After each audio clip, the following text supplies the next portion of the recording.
Back on YouTube this morning with another 2019 college football team season preview and prediction video. These are detailed and in-depth videos. If you're looking for one of these 3 or 4 minute videos where somebody puts a schedule on the screen, throws a dart, and tells you they're going 9-3, this isn't that video. We've done a whole series of these. Most of you have seen some of them, so you know what to expect. I think we're up to about 30-something now. Gonna try to knock out 2, maybe even 3 on some days for the next several days up to the start of the college football season to try to get as many of these teams done as I can. Up today, we have a team from the ACC. A fruit, the Syracuse Orange.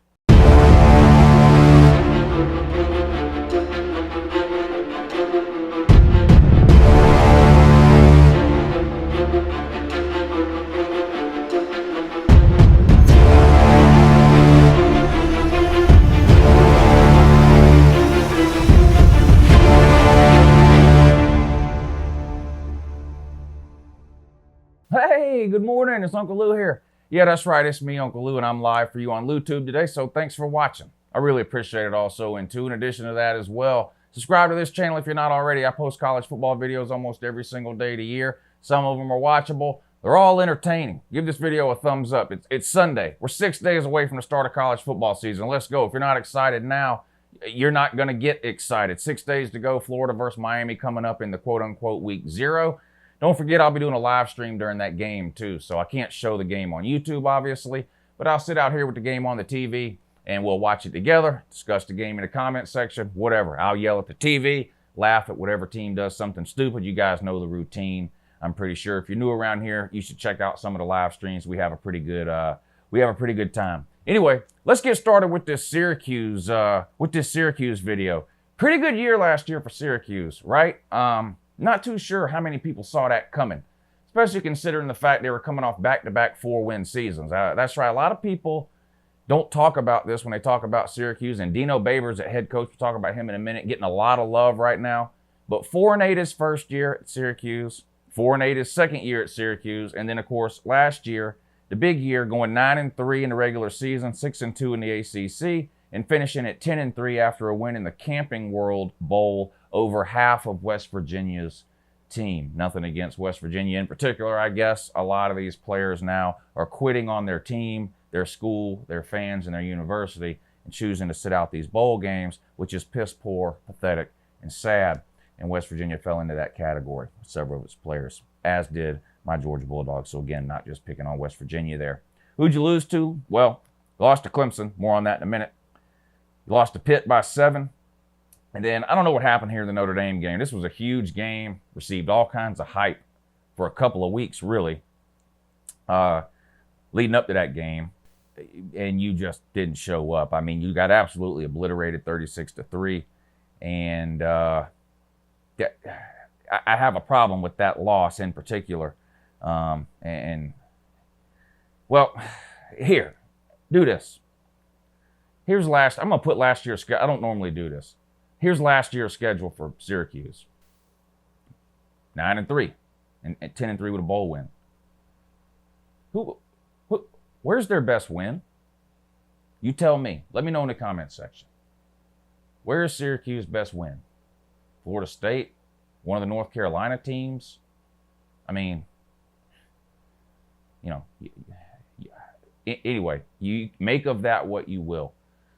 I also want to do this before I go any further, and we're going to talk about Syracuse offense and defense heading into next year and all that like we always do, and then we'll put the schedule up. But before we even get to that, look at this year's schedule for Syracuse. Before I even say anything about their team, just look at this schedule.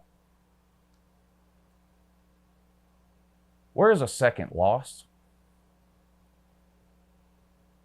Where's a second loss?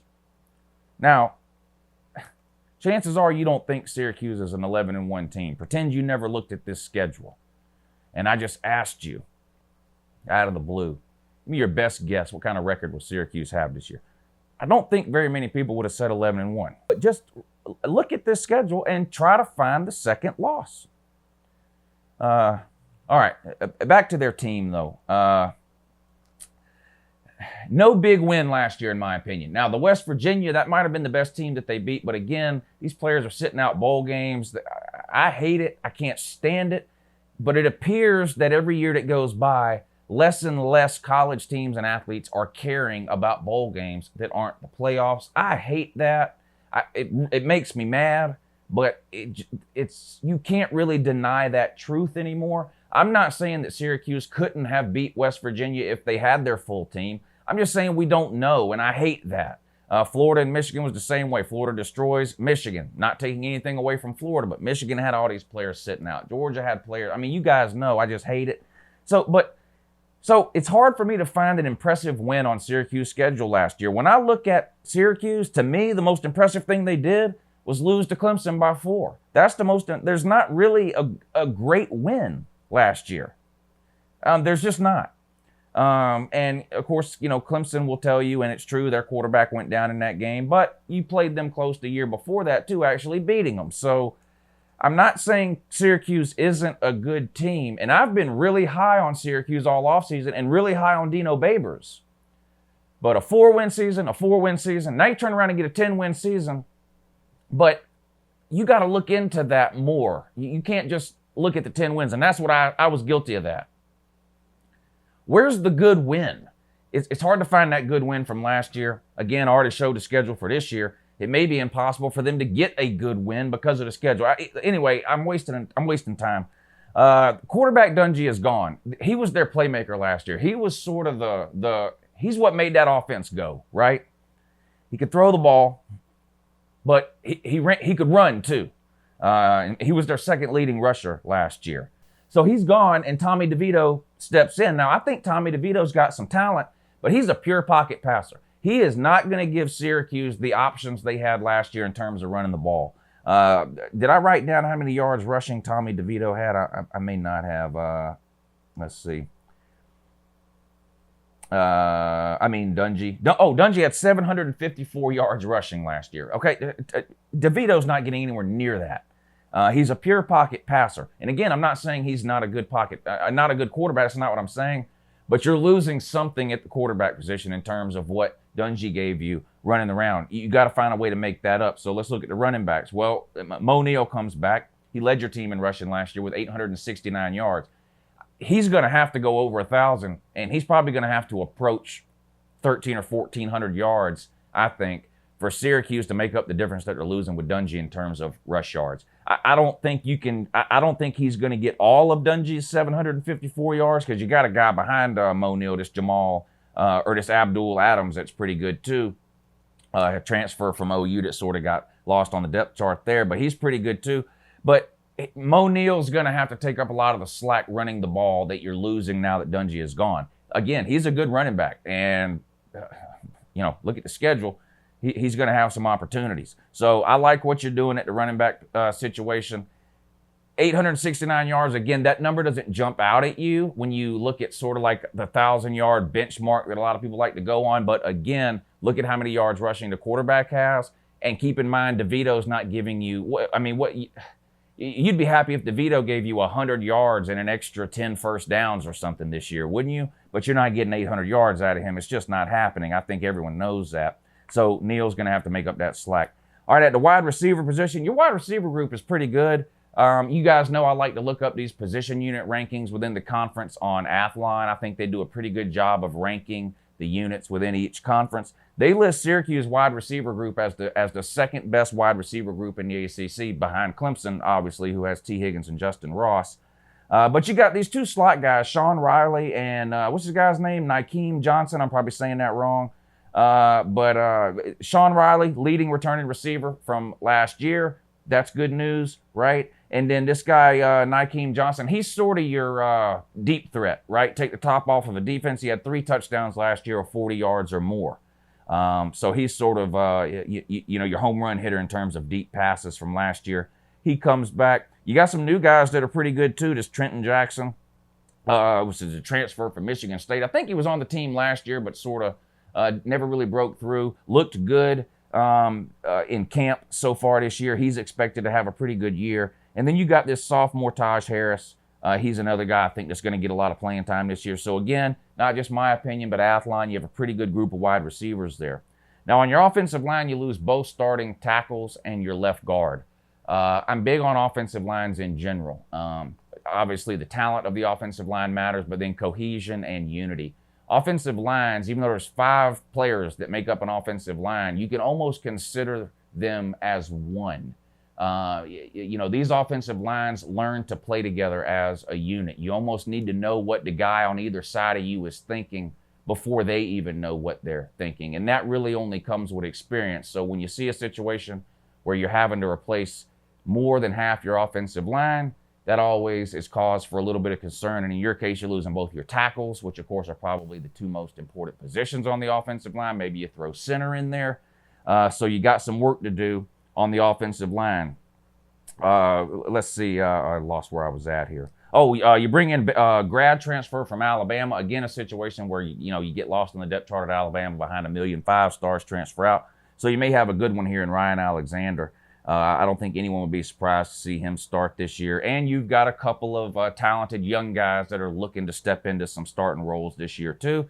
So I think potential-wise and in terms of like a best-case scenario thing, I think your offensive line can be pretty good this year. May take a game or 2 for them to sort of learn to work together as a unit like we talked about, but I think your offensive line will be okay.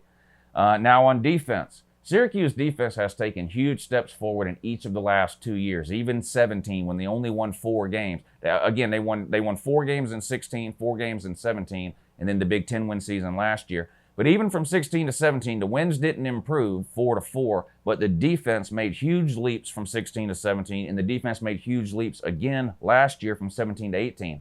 If the defense can take another big step forward in 19, I think that's something else that can help offset the loss of quarterback Dungey. Again, not only is it the fact that you're losing those 800 rushing yards that he gives you as a runaround quarterback, he was the leader of that team. He was the playmaker on that team last year. So it does concern me a little bit that he's gone.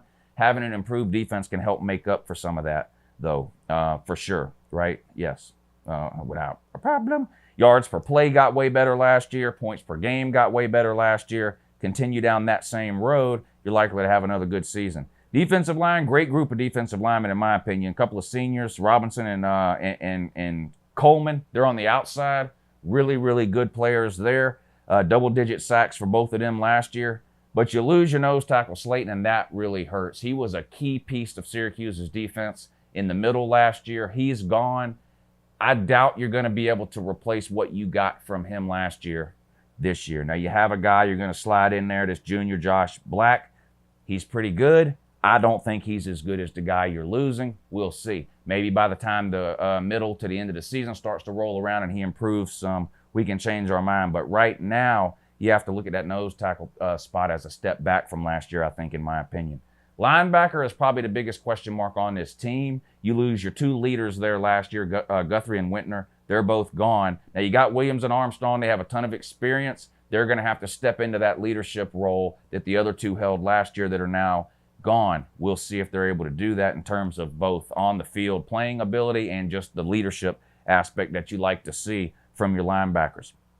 Talented underclassmen, Wallace, Jones, recruited okay at that position. So we'll see. Again, this could be a situation where the first couple of weeks the linebackers don't look as good as last year, but if they start to improve as the season goes along, by the time the season ends, you could look and say, well, we didn't really lose much at the linebacker position, but you do have some serious question marks there.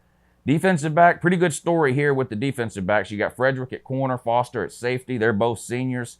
Now, your free safety, what's this guy's name? Andre Cisco led America in interceptions last year, tied. He had, I think, 7 interceptions. There were several guys that had 7, but no one had more. So he tied for first place in America with 7 interceptions. He was an All-American ACC Defensive Rookie of the Year.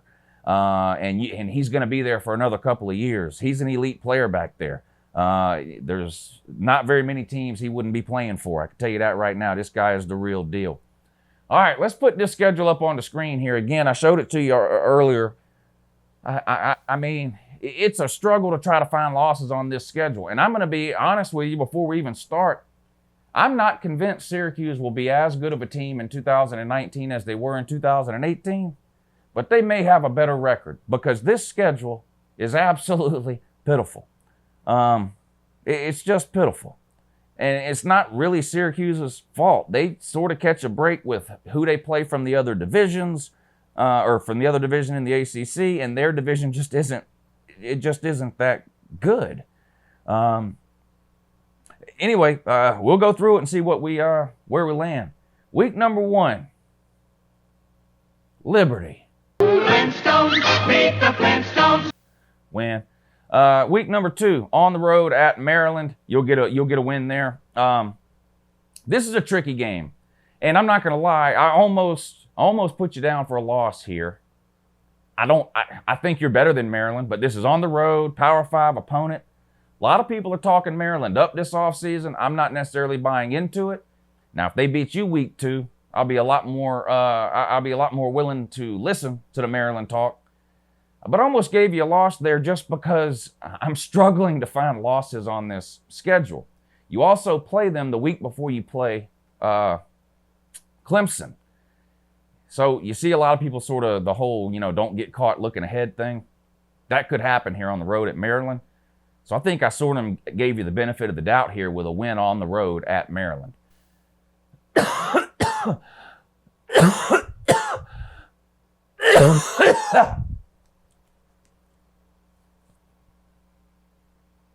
All right, and then the big one, probably the ACC game of the year. There's probably not a bigger game within the ACC this year. You host Clemson. Is Syracuse scared of Clemson? No, look at that schedule close. That's an 8C next to that game. That's right. Syracuse has went out and made Clemson their homecoming opponent. Syracuse is not scared of the Taters. They beat them 2 years ago, almost beat them last year in Clemson. Yes, that was Trevor Lawrence's first start after Kelly Bryant announced he was leaving the team. So this was week 5 last year. Now, Trevor Lawrence had played in all 4 games, of course, but he was splitting time and sort of rotating with Kelly Bryant. You guys know what was going on. He was trying to figure out which one he was going to go with. Before the Syracuse game, he announces that Trevor Lawrence is going to be the starter. Kelly Bryant says, deuces. Trevor Lawrence immediately goes out and gets hurt, can't play. Bring it back up in. Syracuse almost won that game. Ended up being a really good game. So 2 years in a row, Syracuse has given Clemson the most trouble within the ACC, beating them once at home at Syracuse and then barely losing on the road last year at Clemson. Is it possible Clemson was overlooking Syracuse a little bit the last couple of years? Yeah, it's possible. Like I said, coming off 4-win seasons. So, yeah, definitely possible. Not this year. Now, there's a lot of people, they look at Clemson's schedule and they sort of do the same thing I'm having to do here with Syracuse's schedule, which is try to find a loss or two because there's just, Clemson is going to be double-digit favorites probably every week. So, I guess the possibility exists. If you look at what's happened the last 2 years for an upset here, I just don't see it happening this year. And even though you get them at home, I think Clemson wins that game. You're 2-1. All right, week 4, you got another non-con game, Western Michigan. Win. I don't see them giving you much trouble. Don't have a hangover or sort of a letdown thing from the Clemson game. Get over it. Move on. Again, look at the rest of your schedule. You can still win a whole bunch of games here unless you let this Clemson game linger. I think you beat Western Michigan. Week 5, you got another non-con game against Holy Cross. Win. That takes you into your first bye week. Come out of that, you got to go on the road at NC State. This was a game I considered giving you an L on. I'm not going to lie. I don't think NC State is better than you. But again, I don't think Syracuse is an 11-1 team. I don't think they can go 11-1. They may be better than the rest of these teams on this schedule, but that doesn't mean they're going to win every game on this schedule. Teams lose to teams they're not supposed to lose to every single year. It happens all the time to almost every single team. It's going to happen to Syracuse. NC State was one of the games I considered possibly giving you a loss, but because you're coming off of a bye week there, sort of a week to extra week to prepare, I gave you the win, even though it's on the road at NC State, but I don't think very many people will be surprised if that's where you slip up. Then you come back home and play Pitt. Pitt was a division winner last year, probably the worst division winner in all of college football last year. They were, 7-5, won the division, got beat by 1,000,000 points in the ACC title game. I think you're better than Pitt. I think Syracuse was clearly the second best team in the ACC last year. They just happened to be in the same division as the Taters, so not able to make the title game. You're going to beat Pitt at home. You come out of that, you go on the road at FSU. This is a game you could lose. I'm not going to lie. I've already done a Florida State preview, and I don't flip-flop picks when I'm doing these preview videos. And when I did the Florida State video, I gave you a win over them. I gave Florida State a loss to you when I did the Florida State video. I can't change that now. So I think you go on the road and get a win at Florida State. Big win. That will be your big win this year. I think Florida State's going to be better than they were last year. I don't think they're going to be an elite team and get to 10 wins, but they're not going to miss a bowl game again. They're going to be a much better team. I think when you look back on this season, Florida State's going to end up being your biggest win on the road down there. You're going to be excited. You're going to be all hyped up. The media will be talking about how Syracuse is 8-1 or whatever this is at this point, 7-1. Can they run the table? Can they finish 11-1? You're going to start drinking the Kool-Aid. You're going to come back home and play Boston College and catch that L. Yep, second loss at home, Boston College. Why? I have no reason. You're better than Boston College, but again, I just don't think you're an 11-1 team. Boston College is my guess for your second loss of the season. That takes you into another bye week. Come out of that, you got 2 road games back-to-back. This is also normally would be a possibility of a loss here anytime you have back-to-back road games. But you're playing Duke and Louisville, who I think is going to be 2 of the worst teams in the ACC this year. Duke, they're not replacing Daniel Jones, and they weren't very good with him.